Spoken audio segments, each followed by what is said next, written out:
Alright guys, welcome back to Urge. Jameson here. Today I'm going to be talking about Icewind Dale, Rime of the Frostmaiden. So, lots of thoughts about this one, guys. Typically when I'm looking at adventures, when I'm running campaigns, I prefer to do homebrew campaigns just because I like to be able to have a lot of influence on the world and not feel like I'm bound by the story parameters, essentially. And sometimes when doing adventures, if there's lots going on in the adventure, you feel like you have to know everything going on in the adventure to be able to run it properly. And sometimes I'll be running something and I make a mistake, and then I feel like I have to improvise a whole lot more, and it turns out ending up nothing like what the original adventure was. So with that, like I said, I like to do homebrew campaigns. That being said, I read through this whole book, and I have to say it is pretty cool. So I have a couple points, pros and cons on here as to why I like this and why I think you should check it out or even run it. After reading through it, I've actually decided that I'm going to run another campaign with some buddies that we can go through this just because I thought it was really interesting. So I'm just going to jump straight into the thought process on here. I have some pros. Lots going on here. So first thing I want to talk about is the character secrets. So I'm going to try to keep this as spoiler free as possible, so don't worry about that. So character secrets, essentially when you create the campaign, each of the players are going to be able to draw some random secrets, and these secrets give your players side objectives or side backstory lore to give them something to work with in an RP setting. Some of these secrets are things that can just spontaneously happen. Other ones might be things that give players alternative objectives that they may or may not want to share with the rest of their party. So it's definitely some interesting stuff on there. Really enjoyed the thought of that. Another thing is the character backgrounds in the book. It actually gives, depending on the background that you choose, there's a list of several backgrounds that are mentioned in Icewind Dale, Rime of the Frostmaiden, and it gives a character hook for each of those backgrounds that they can tie it in directly to the campaign setting, which I think is really cool because then it's going to make it easier for their character to be already involved in the world, and it's going to give them a nice little starting point to branch off from to get into the world. The early chapters I really enjoy as well, chapters 1 and 2 especially. Chapter 1 is about exploring the 10 towns, which is the main cities. There's like 10 little towns around Icewind Dale that the characters can travel between, and there's a different quest at each one. Some of them have alternative options depending on how they handle the quest or the aftermath of the decisions made during the quest. There can be additional parts that can trigger based on how they handle some of those. So there's a little bit more than 10 there's 10 base quests essentially for the 10 towns, but then some of them have extra things that can happen depending on how they handle the aftermath of those quests. Don't want to spoil too much again. And then chapter 2 talks about exploring the wild. It again gives multiple different areas for the players to go to. And some of these are like little mini dungeons or little mini fortresses or strange things that are happening out in the world. So really cool that there's lots of different stuff on there to choose from. There's lots of freedom with the variety of quests for types of all kinds of players. So with this, there are several quests that are purely RP focused. There are several quests that are, let's go clear out this dungeon. There are several quests that are kind of like mysteries, almost like you kind of come into this thing and you have no idea it's like a puzzle. You don't really know how to get this specific item or accomplish the goal that you were given, and you try to figure out creative ways to do that, which I really enjoy those kind of quests, and I know my players do sometimes, but I'll get to the cons here in a little bit. So lots of different variety of quests, which I think is very interesting, and a lot of them are very unique as well. Like there's a couple here, I don't really want to spoil anything, but we're talking about stuff like stumbling upon some ancient secrets kind of stuff, or an old wizard's lab kind of thing, and what they were working on inside there, and there's some stuff that's kind of involved with that. Or yeah, like I said, I don't want to get too much into it, but there's a lot of really cool variety of quests as well. Another thing too is, even if you don't plan to run the campaign as is, all of these quests can easily just be taken out of the setting and just plug and play it into your homebrew campaigns at home, just changing maybe like the details of the names of the places and stuff like that. But pretty much everything else can just kind of be taken directly and just placed back into your campaigns, which is cool. A lot of these early quests are between levels. Well, level 1, they give you 2 options for starting quests. But you could also try to tweak some of these Chapter 1 quests as well between the 10 towns as starting quests too if you really wanted to, so it's not that big a deal. But the level 2 quests are from like level 4-ish to level 7-ish. So there's a good range of quest difficulties on there. But again, I'll get to the pros and the cons side of this as well, because there are some downsides to this. But basically, there's multiple ways to approach some of the mid-game quests as well, where the characters are set off to do a quest, and upon getting towards that location, they're confronted with an ultimatum like, oh, something just happened, so now do we continue doing what we're doing, or do we stop everything we're doing to go fix whatever just happened? So those kind of ultimatum decisions can make it very interesting depending on how the players react, because there's going to be major consequences either way to what they do. So I like that as well, giving consequences to their actions. I always make my players sweat because I'm like, well, you have all these options to do in this campaign, but every time you're doing something over here, there's bad guys that are doing something over here. So you have to pick and choose where you want to prioritize stuff, because the world isn't just around you. The world is revolving on its own. There's other people who have plans that they're trying to get through. So all those kind of quests and stuff that encourage that, love it. So, and also some of the areas could even be bypassed entirely depending on how your players interact with some of the previous quests, or they could even skip over certain parts, or of course as a DM you can just not give them the bread trails to get to those in the first place. The setting is also very interesting. It makes the travel and exploration super dangerous. There's like avalanches and blizzards and stuff that can be pulled in, and all kinds of different random encounters, and terrifying features of, including frozen wasteland, maniacal fortress, a long lost secret, and vengeful deity. So yeah, lots of different things going on here, and I like that there's a theme, but there's a lot of variety inside that theme that I really enjoyed. And I think there's actually good replayability even with the same players due to so many quest options, making the TPKs or total party kills not as painful, because you can just start over because there's so many options in the early game to just start over again. So that's interesting. And then the end game area I think is really cool and has some crazy lore implications that could drastically impact the future adventures, especially in the Forgotten Realms. So depending on how they want to proceed with this kind of lore, could be very interesting in the future. So it makes me really interested in the next books coming out, if they're going to kind of keep going down this trail or not. But they definitely planted some major lore implication seeds for the future. All of that to be said, there definitely are some cons. Couple things. First of all, there are a lot of very dangerous encounters throughout the adventure, and players can straight up just die based on a single bad roll or a bad decision. Some of these bad decisions, if your characters aren't used to coming across encounters that are unwinnable, could really end poorly, because there definitely are some quests here, and yeah, I'll just keep going. So another thing is, it can feel overwhelming to go through and prepare for because of the early sandbox section, because you kind of have to know a lot of what's going on in the early game to be able to plan accordingly for what's going to happen in the adventure. So that being said, it can be kind of overwhelming, especially for new DMs. This is probably not super friendly for new DMs to prepare for, but I do have some tips for that as well that I'll get to in here in a minute. The other thing is, some of the early quests have drastically different difficulty levels, and you might need to make tweaks to them, especially Chapter 2 has quests that are supposed to be for characters between level 4 and 7. So it's a pretty big variety of level differences there in difficulty.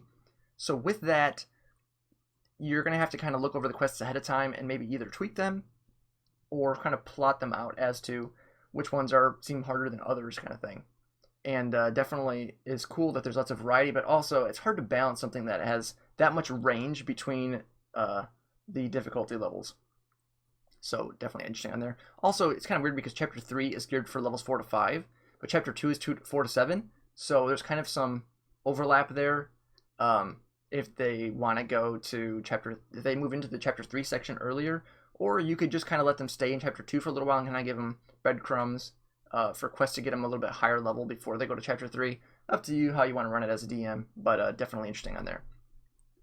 Another thing on here is, it's not necessarily a good for players that only want to fight their way out of circumstances, because there are some encounters that are straight up impossible.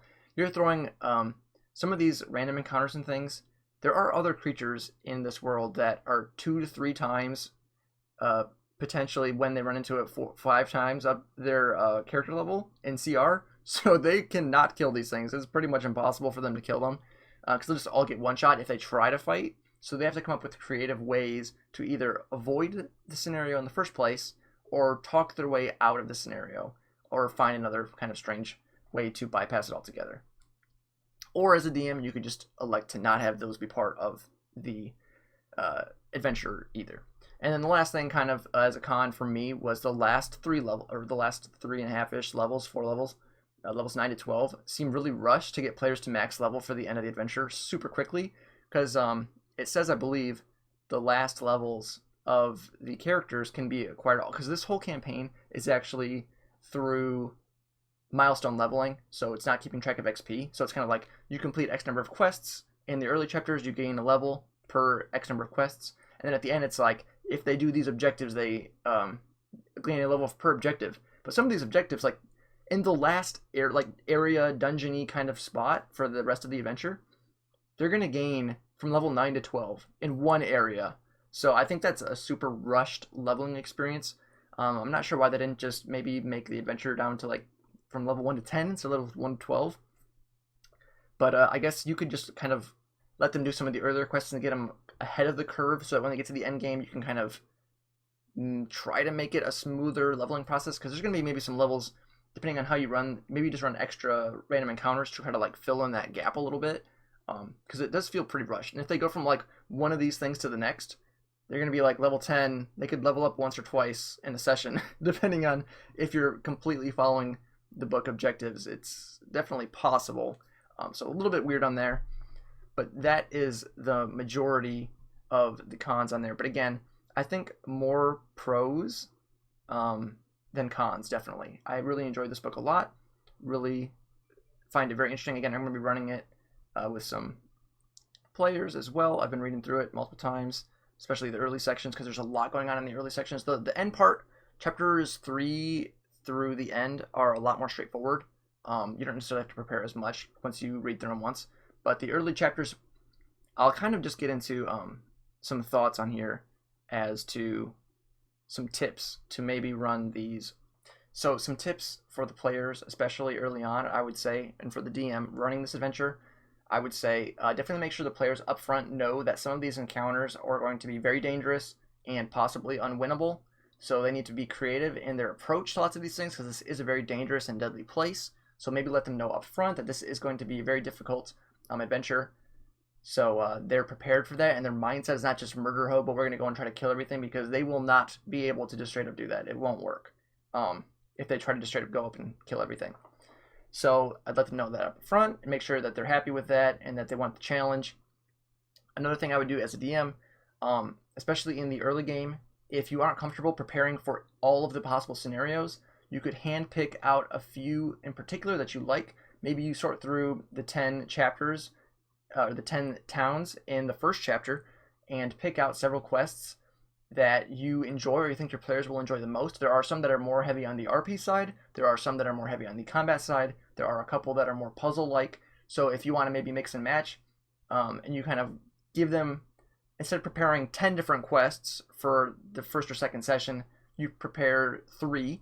Maybe you pick 1 puzzle, 1 RP, and 1 combat, and you kind of plant those breadcrumbs for the players to choose. So instead of choosing between 10, they're only choosing between 2 or 3, just so it makes it a lot easier for you to prepare. And then for the next session, you could do the same thing again. Pick 2 or 3 that you really like, or keep the 2 ones that they didn't pick from before, and maybe add in 1 more choice that comes up.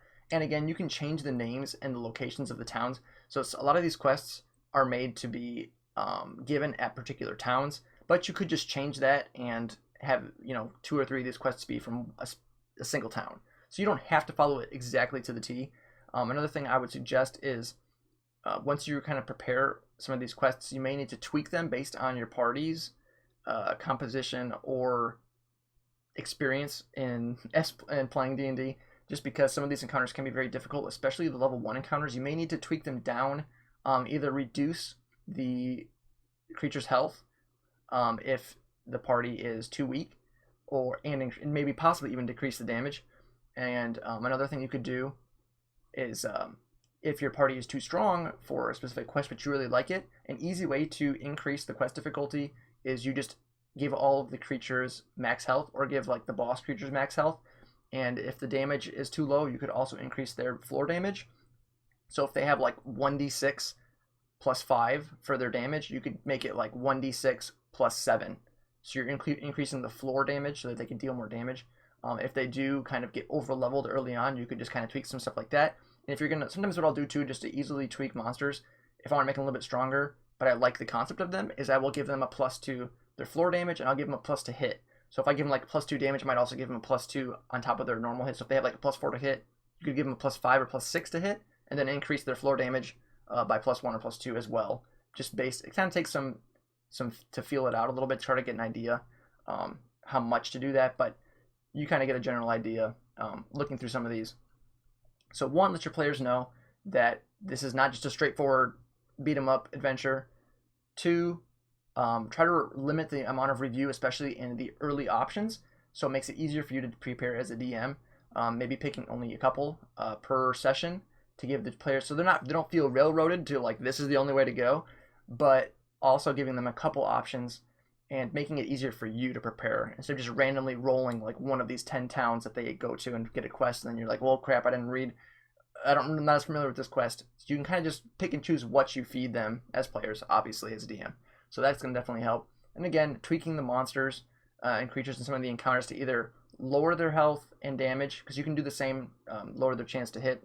Lowering the chance to hit I'd be careful with, because if you lower it too much, they're just never going to hit anything. They're not going to do any damage, so it's whatever. I'd be more inclined to increase the floor damage than I would to increase the chance to hit, because it's going to be a significantly bigger deal to increase the chance to hit or decrease the chance to hit than it is to increase the floor damage or decrease the floor damage. So keep that in mind if you want to just give quick tweaks to those quests early on.